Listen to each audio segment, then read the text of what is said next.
쏠쏠TV. 안녕하세요.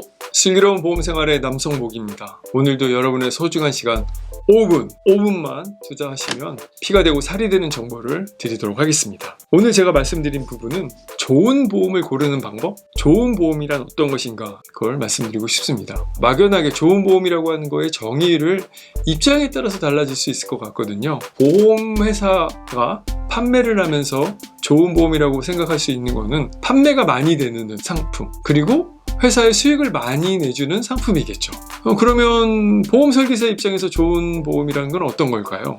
아마도 고객이 가입을 많이 하고 더불어서 소개까지 나오는 상품이라면 정말로 좋은 상품이 아닐까요? 그런데 제가 지금 말씀드린 두 가지는 지금 이 방송을 보고 계신 분들하고는 아무런 상관이 없는 거지 않습니까? 나한테 도움이 되는 보험, 고객 입장에서 피가 되고 살이 되는 보험이 정말 좋은 보험일 텐데, 그런 보험이 어떤 거냐는 거죠. 제가 말씀드릴 것은 먼저 가성비가 좋아야 된다고 생각합니다. 가성비. 고객님이 내시는 보험료 대비 받게 되는 혜택이 얼마가 되느냐라는 거죠. 생명보험의 주력 상품인 종신보험을 예로 든다면, 예를 들어서 30세 남자가 가입을 했습니다. 20년 동안 납입을 하기로 했는데 한 달 보험료가 10만 원이에요. 이 보험이 좋은 보험일까요? 나쁜 보험일까요? 이걸 아시려면 보장받는 금액이 얼마이냐가 또 나와야 되겠죠. 예를 들어서 1억 원을 보장을 받는다. 한 달 보험료 좀 전에 말씀드린 것처럼 10년 동안 20년 납입을 하신다 라고 하면 1년에 120만 원, 10년이면 1200만 원, 20년이면 2400만 원을 내는 건데 1억 원을 보장을 해드린다는 거죠. 그러면 가성비로 따지면 24%짜리란 이야기인 거죠. 예전에 실제로 그런 보험들이 많이 있었습니다.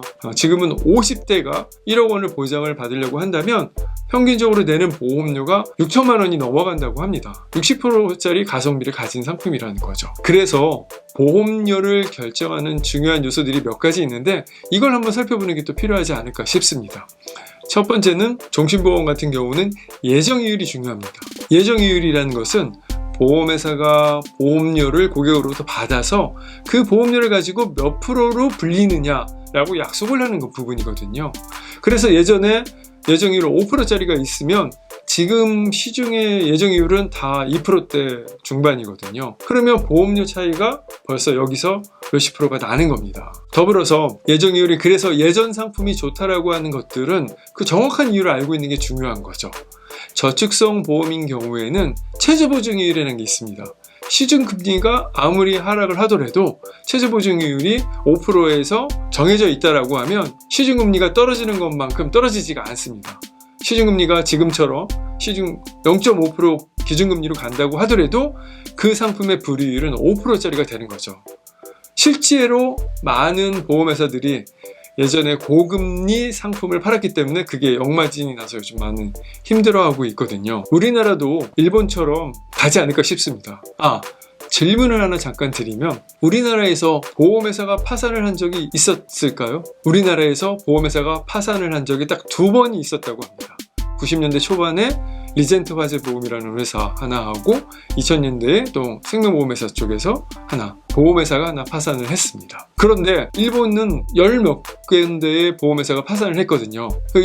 일본의 회사가 파산을 한 건 알고 있는데 우리나라에서 왜 파산한 회사가 있다는 걸 잘 모르고 있냐면, 우리나라에서는 그 회사가 파산한 걸로 인해서 그 회사의 고객이 손해를 본 사람이 단 한 명도 없었기 때문입니다. 보험계약 이관제도라는 걸로 인해서 그 계약을 그대로 다 다른 회사가 인수를 해줬거든요. 근데 일본은 그렇지 않았던 거죠. 일본에서는 보험회사가 파산한 이유로 여러 가지가 바뀌었습니다.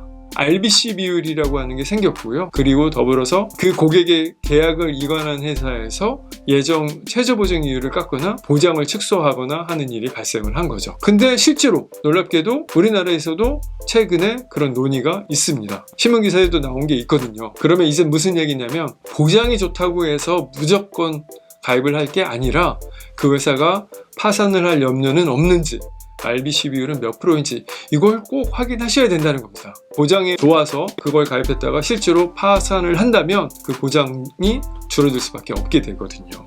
두 번째, 보험료 결정하는 요소는 나이입니다. 나이에 의해서 발생 확률이 높아지는 것 따라 보험료가 높아질 수밖에 없는데, 종신보험은 15살, 15세부터 가입이 가능하거든요. 15세인 젊은 어린 친구가 가입하는 것과 65세가 되신 분이 가입하는 것은 보험료 차이가 하늘과 땅 차이인 거죠. 보장받는 기간 차이도 훨씬 더 길 뿐만 아니라 보험료가 훨씬 더 저렴하기 때문에 총 납입하는 금액 자체가 줄어듭니다. 생명보험은 고정되어 있는 금액입니다. 그 고정된 금액으로 보장을 종시도록 받으시는 거고요. 갱신보험은 처음에는 보험료가 저렴하지만 갱신이 3번, 4번, 5번 되다 보면 보험료가 더 비싸질 수밖에 없고요.